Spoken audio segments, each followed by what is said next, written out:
Salutations à toutes et tous. Aujourd'hui, nous allons parler du plus grand événement cinématographique de l'année, du moins en termes de box-office. Je prends les paris, histoire numéro 1, Captain America Civil War.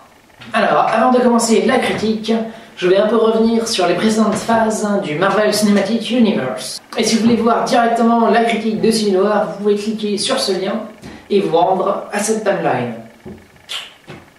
Pour rappel, il avait commencé en mai 2008 avec Iron Man, premier film de la phase 1 du MCU.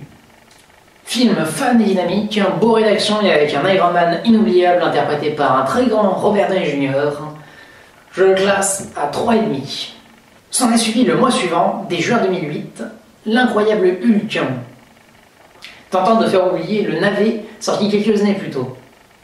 Et il est arrivé avec brio, réussissant à esquiver les origin story pour se concentrer sur une nouvelle histoire.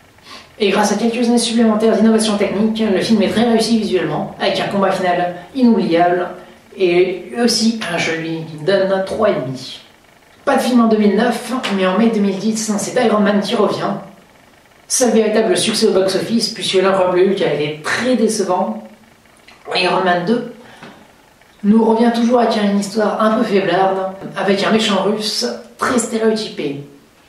Le film reste toujours très dynamique avec de belles scènes d'action et un Iron Man toujours aussi charismatique, mais celui-ci je le rangerai plutôt à 3 sur 5. En 2011, Marvel nous revient avec une double cuvée. Tout d'abord Thor en mai 2011, très porté sur l'humour et avec un Asgard très intéressant. Enfin, l'Asgard c'est le royaume des dieux norvégiens, enfin nordique. Et le film marche terriblement bien, avec un Chris Hemsworth très second degré. Et on a vraiment des images bluffantes. Et c'est alors le meilleur film de la saga, avec 4 étoiles. Quelques mois plus tard, en juillet 2011, c'est le drame, le premier faux pas de Marvel. Enfin, le premier faux pas, c'était incroyable Hulk au niveau box-office, mais reste au niveau qualitatif que le bas blesse. La première moitié du film est très intéressante, avec un Steve Rogers assez chétif, mais qui en veut. Mais c'est alors que... Déjà, les précédents films du Marvel Cinematic Universe n'étaient pas très intéressants au niveau scénario, reposant plus sur des protagonistes et des antagonistes qui se foutent sur la gueule. Là, vraiment, la Seconde Guerre mondiale qui nous tombe dessus, avec Skull Red, ça fait un peu indigestion de conneries. Et pour le coup, c'est vraiment borderline, 2,5 pour Captain America. Et c'est alors qu'en mai 2012, le point culminant de la première phase, et dernier film de la première phase, Avengers, réunissant Iron Man, Hulk, Thor et Captain America. Malheureusement, Edward Norton n'ayant pas envie de revenir, parce que c'est un acteur qui cause des problèmes, toujours capricieux, des trucs comme ça. Et de toute façon, le film n'avait pas bien marché au box-office. Ils l'ont alors remplacé au pied levé par Mark Ruffalo, qui, sans être un très grand Hulk, fait plus ou moins bien l'affaire. Ça se passe. Et donc, ce grand rassemblement avec tous les héros vus jusqu'alors des 1, 2, 3, 4, 5 films précédents, et ben c'est pas mal du tout. Plus que jamais, enfin, peut-être un peu moins que dans Thor, mais vraiment l'accent est beaucoup mis sur l'humour. On a des scènes d'action encore plus impressionnantes. Mais le film n'ira pas au-delà de 4 étoiles pour moi parce qu'il y avait toute une partie du scénario axée sur le Shield qui vraiment plombait l'histoire. Parce qu'on n'en a rien à faire du Shield. Alors là, ça sert à que dalle. Une agence d'humains pour essayer de gérer tout ça, c'est un peu bordélique. Mais attention, parce qu'en mai 2013, un an plus tard, Iron Man nous revient plus puissant que jamais avec Iron Man 3. Où là aussi je donne 4 étoiles, plus ou moins généreusement parce que j'ai vraiment beaucoup aimé le film. Toujours beaucoup d'humour. Après le fait qu'il nous joue la carte psychologie de « Oh là là, je suis traumatisé par les événements d'Avengers », ça c'est vraiment ce qu'il y a le plus mauvais dans le film. Mais sinon, Shane Black a vraiment fait un bon travail au niveau psychologique sur Iron Man, enfin son personnage de Tony Stark. Il y a vraiment une belle identité visuelle. Le méchant est un peu loufoque. Et bon, il y a un autre méchant, mais bon, je ne veux pas trop en dire dessus. Parce que de toute façon, on va parler de Civil War. Donc voilà, Iron Man 3, bien réussi. S'en est suivi en novembre de la même année 2013, Thor, le monde des ténèbres. Faisant suite donc au premier Thor, qui était vraiment une belle réussite, très drôle et tout. Alors là, visuellement, c'est toujours très impressionnant. L'humour, il y en a toujours. Il y a même plus de scénarios. Et les méchants, ils sont pas mal classieux. Mais bon, je saurais pas vraiment dire pourquoi, mais je l'ai trouvé un chouïa moins réussi. Donc 3,5 pour Thor, le monde des ténèbres. Avril 2014, c'est le retour de Captain America, celui qu'on déteste, qui nous fait chier, qui a vraiment zéro de personnalité, le boy scout de la bande. Et pire que tout, il nous revient avec le Shield, qui est vraiment le truc qui ne sert à rien dans l'univers. Et pire encore, il nous refoute le Hydra des anciens nazis, machin. Alors là, le film avait tout pour être une catastrophe intersidérale, mais il y a des choses qui le sauvent, notamment le fait qu'il se présente plus qu'un Avengers 1.5, parce qu'il prépare beaucoup le terrain. Il y a pas mal des autres Avengers qui reviennent, enfin pas mal. Disons qu'il y a Natasha Romanoff et Hawkeye qui reviennent, alias Clint. Et il y a pas mal de trucs qui marchent, l'aspect un peu thriller, avec des grosses scènes un peu énormes, notamment le crash de la plateforme aérienne. Et puis il y a Faucon qui arrive. Par contre, le soldat de l'hiver, il nous fait pas mal chier, il sert à que dalle. Civil War. Bon, enfin bref, on s'en sort pas trop mal par rapport à ce qu'on pouvait craindre. Donc quand même, Captain America, le soldat de l'hiver, 3 étoiles. S'en est suivi en août 2014, un film qui a fait beaucoup de bruit, que franchement je m'attendais vraiment à un film merdique, pour ainsi dire. Vraiment le plus mauvais film du MCU. Les Gardiens de la Galaxie. Je m'attendais vraiment pas à grand chose. Visuellement ça pue le CGI. Ça n'a vraiment rien à voir en plus par rapport aux autres précédents films. Il n'y a vraiment aucune connexion, si ce n'est Thanos, qu'on utilise sur toutes les scènes post-génériques depuis Avengers. Et finalement, je veux dire qu'il est pas mal drôle. Finalement, les Gardiens de la Galaxie, c'est pas si mal. Alors vraiment, visuellement, c'est un peu trop surchargé, mais ça passe quand même. Il y a des bonnes couleurs et tout, il y a une bonne réalisation, mine de rien. Et l'humour passe bien, malgré quelques acteurs un peu en dessous et que ça pue vraiment les effets spéciaux. Et que niveau scénario, il se torche un peu sur certains trucs, notamment le fait que je vous rappelle que dans l'espace, ça caille légèrement au moins 270 degrés. On n'y respire pas super bien non plus. Donc il y a quelques scènes un peu débiles à ce niveau-là, mais sinon, globalement, le scénario tient la route, bon humour et tout, donc 3,5. Généreusement. Et en mai 2015, le climax number 2, le second Avengers, l'ère d'Ultron. Que beaucoup ont décrié comme étant une surenchère d'action, mais personnellement j'aime beaucoup l'action. J'ai surkiffé le film, il n'y a pas de souci. J'ai trouvé Thor un peu trop absent, malheureusement. Captain America trop présent, il me fait chier. Mais Ultron, bien. Quelques longueurs, mais des grosses scènes, c'était pas mal. J'ai bien aimé Scarlet Witch, enfin la sorcière rouge, parce que forcément Elizabeth Olsen, bah ouais, c'est la plus grosse bombasse de l'équipe. Scarlett Johansson, elle peut se rhabiller. Elle a trouvé sa maîtresse. Mais non, un bon film. Et ouais, Josh Whedon, il fait du bon boulot, franchement. Et c'est dommage qu'il soit s'en aller. Aïe. Et donc, Avengers, l'ère d'Ultron, je le range au sommet avec Iron Man 3, Avengers et Thor, à 4 étoiles. S'en est suivi en juillet 2015 le dernier film de la phase 2, Ant-Man, que j'y suis allé un peu à reculons voir le film, parce que bon, il y avait toutes ces histoires de... Voilà... Il y a Peyton Reed qui s'est barré en cours de route, il avait écrit tout le scénario pour une comédie, et finalement Marvel a dit on va quand même en faire un film d'action. Résultat, Le film est le plus drôle de toute la saga. Tout ce qui est comique, ça marche exceptionnellement bien. Il est vraiment très très bon au niveau comédie. C'est le film le plus réussi à ce niveau-là de tout le MCU. Malheureusement, les scènes d'action que Marvel a imposées au film sont mauvaises. Scott Lang, oui. Ant-Man, non. Bon, on va pas dire que toutes les scènes sont nullissimes, enfin au niveau action, mais grosso modo, c'est pas si intéressant dans le film. Le costume est d'ailleurs pas très réussi. Le scénario, c'est un peu moisi aussi.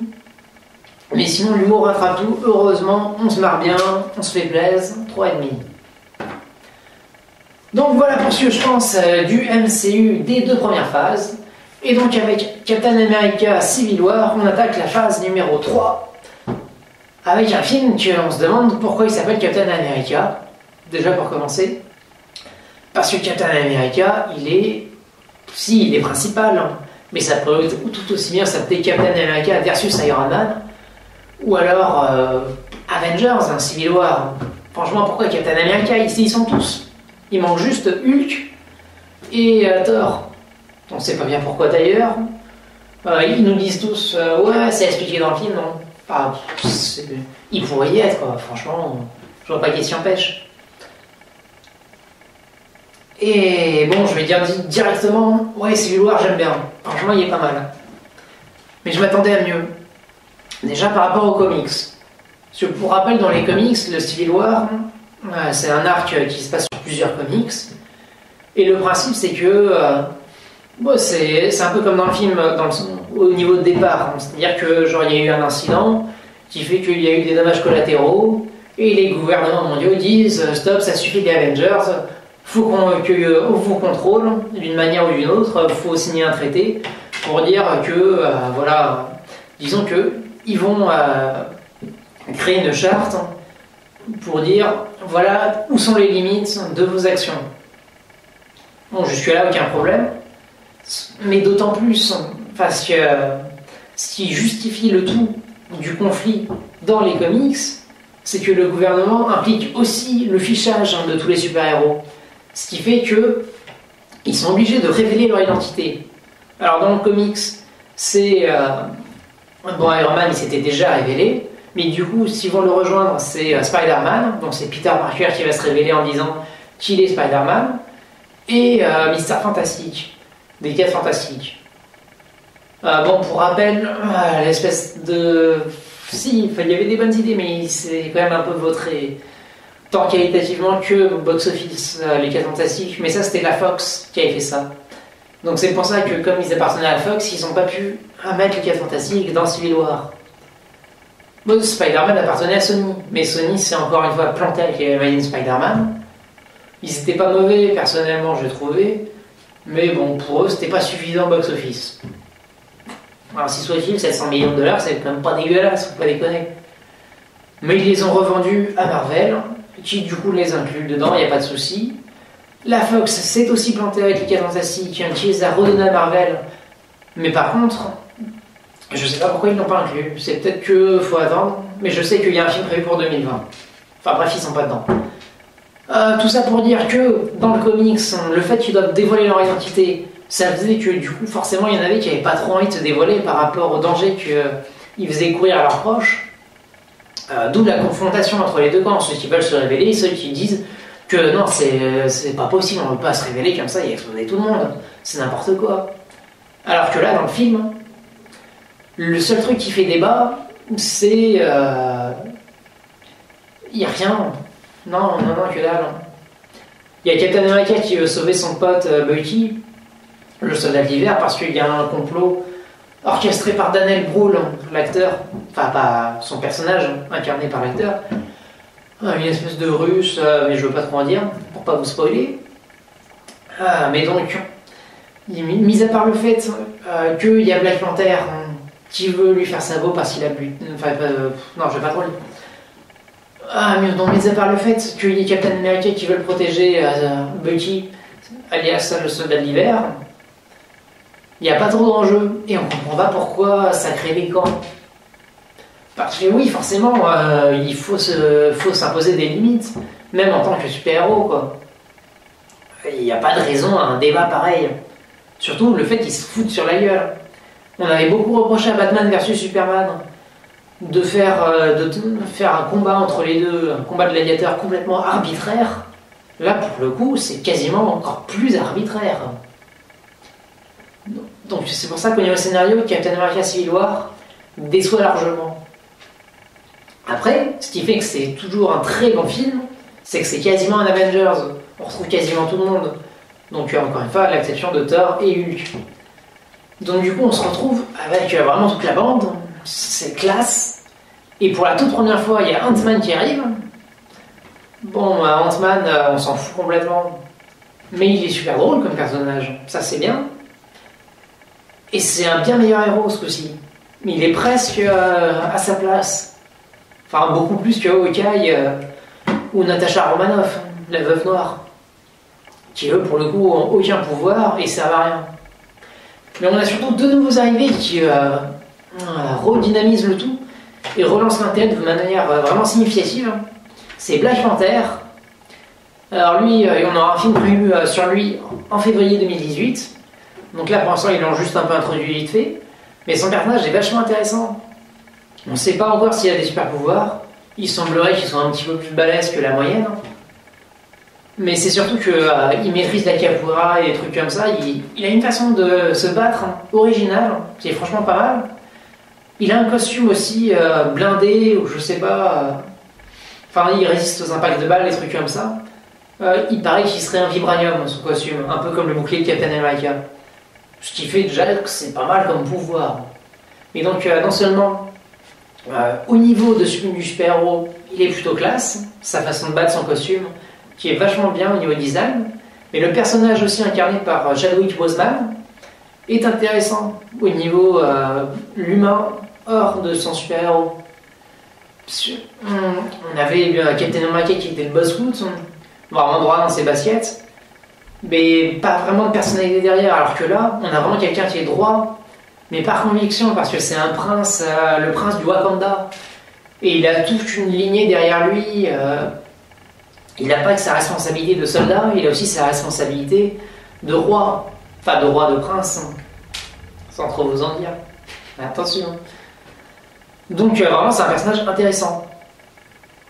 Mais plus encore, on a Spider-Man. Oh yeah.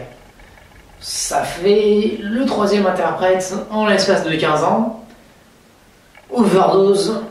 Spider-Man Homecoming en 2017.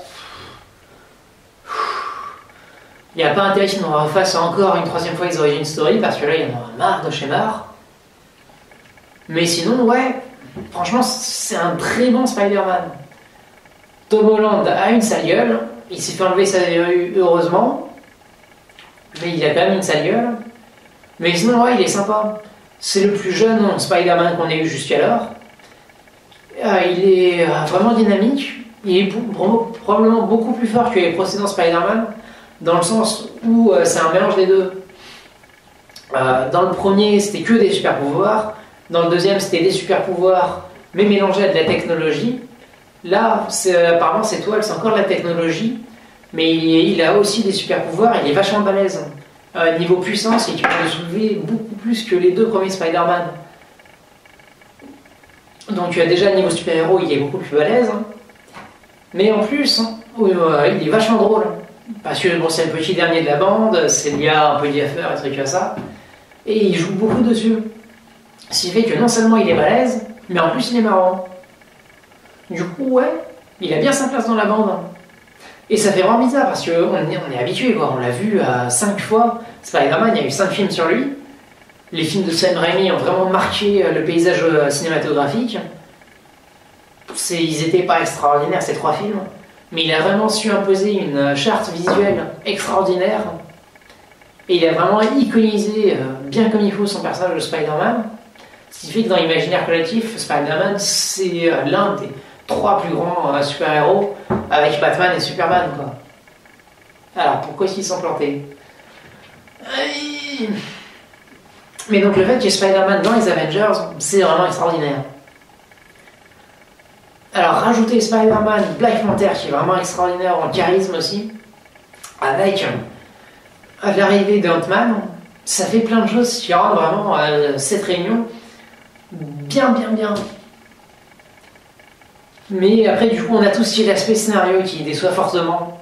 Déjà parce que ça tourne énormément autour du soldat de l'hiver, qui nous les brise menus. Ça tourne beaucoup par rapport à Captain America, qui nous saoule largement. Et ça tourne aussi beaucoup autour d'Iron Man, qui n'est pas forcément au sommet de sa forme. Je le trouve un peu vieux. Il commence à se faire vieux, Robert Downey Jr. Et le fait qu'il n'y ait pas Piper, parce que j'ai l'impression que Gwyneth Paltrow a plus envie de jouer dans Iron Man et les Avengers, ce qui est très dommage. Déjà que Nathalie Portman qui claque la porte pour Ragnarok, le Thor numéro 3, qui sort en fin d'année 2017, c'est très dommage. Je sais pas pourquoi il y a un phénomène comme ça d'actrices qui rejettent en bloc le Marvel Cinematic Universe, c'est très dommage, mais bon. Du coup, il y a l'aspect réunion qui est colossal, c'est même la meilleure qu'on ait vue. Et de l'autre côté, on a un scénario encore une fois assez bancal. En fait, il n'y aura pas vraiment, là je regarde tous les Avengers qu'il y a eu, on n'a pas encore eu de vraiment un scénario vraiment très bon. Le scénario, c'est pas leur fort. Ils savent faire les personnages dans le Marvel Cinematic Universe, mais pour ce qui est du scénario, ils varient entre des scénarios valides, histoire de faire avancer le processus, et d'autres scénarios vraiment très en dessous. Et là, on fait partie des vraiment scénarios très mauvais. Peut-être pas au niveau de Captain America, le tout premier, mais c'est vrai que les Captain America ont des mauvais scénarios globalement. Celui-là n'y fait pas exception. Ce qui fait que Civil War est un peu une déception à ce niveau-là. Mais je le classe quand même à 3,5 sur 5, parce que voilà, c'est un bon divertissement. Niveau humour, ils mettent la dose, ça fait plaisir. C'est leur marque de fabrique, mais là, ils le gèrent plutôt mieux qu'à l'habitude. Et on passe un bon moment. Il y a quelques longueurs, mais globalement, il y a des bonnes scènes d'action. Le problème, c'est que c'est les super-héros qui se foutent sur la gueule entre eux, sans vraiment d'enjeu, du coup, sans vraiment de motivation. Ils essayent pas de se faire mal, en fait, ils jouent presque. Du coup, on n'a pas vraiment l'impact habituel. Donc même au niveau action, c'est un peu en deçà d'habitude. Et globalement, les frères Rousseau sont pas terribles au niveau réalisation. C'est pour ça que j'ai un peu peur par rapport au Infinity War partie 1 et partie 2, comme c'est eux qui les réalisent. Mais d'un autre côté, j'ai la méga hype, dans le sens où on est censé avoir, au moins dans le 2, déjà peut-être à la fin du premier, l'arrivée de certains Avengers. Doctor Strange, je pense qu'il va être pas mal, mais c'est surtout ce que j'attends, c'est Daredevil. Jessica Jones un peu moins, mais Daredevil, bordel, la meilleure série de tous les temps. Et bim, Daredevil dans Avengers. Ça va être colossal. Niveau super pouvoir, ça va être l'un des plus mauvais. On a bien la Veuve Noire, on a bien Hawkeye, ils ont aucun pouvoir, ils ont rien de spécial. Et c'est ça qui est un peu bien dans les Avengers, c'est qu'ils sont pas tous au même niveau. Il y en a qui servent un peu à rien, d'autres qui sont ultra cheatés, mais c'est l'alliance de tous qui fait que ça marche.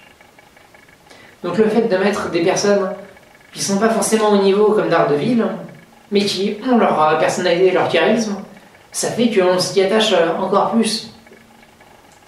Du coup, ouais, la phase 3, ça démarre pas si mal. Même si ça fait un peu l'effet de Batman versus Superman. Ça... dans l'absolu, ouais. Mais en fait, des gentils qui se tapent entre eux, non. Non, c'est une mauvaise idée en fait. Bon, sinon, on se retrouve en fin d'année pour Doctor Strange. Ça va être vraiment pas mal, je pense. Il y a du gros casting, les premiers visuels sont très bons. Donc j'en attends beaucoup. Mais bon, après, hein, de toute façon, mis à part Captain America qui était un peu moyen, la plupart des autres étaient bons.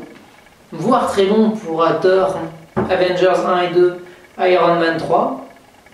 Donc bon, voilà. Les Marvel sont bons, il n'y a pas de souci. J'attends plus du côté du DCU Universe, avec la Justice League et tout, même si Batman vs Superman m'a un peu laissé sur ma faim.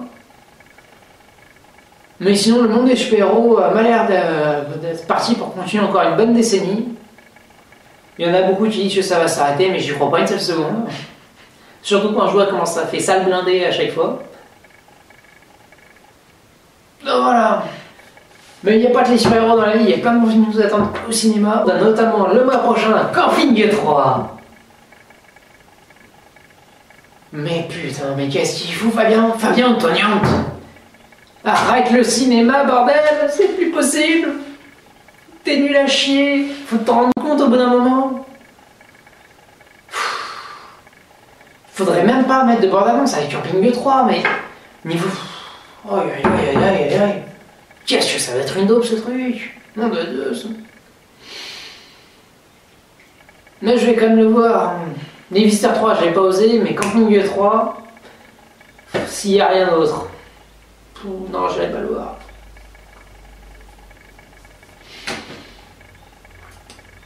Mais bon, de détester on va, on se retrouve bientôt pour un prochain film, un court-métrage, que sais-je. Je fais des trucs en cours, je ne peux pas trop vous en dire, parce que je cherche jamais mes délais, un truc de dingue. Mais bon, de toute façon, on se retrouve bientôt. Et pour ne pas rater les prochaines vidéos, n'oubliez pas de vous abonner. Salutations!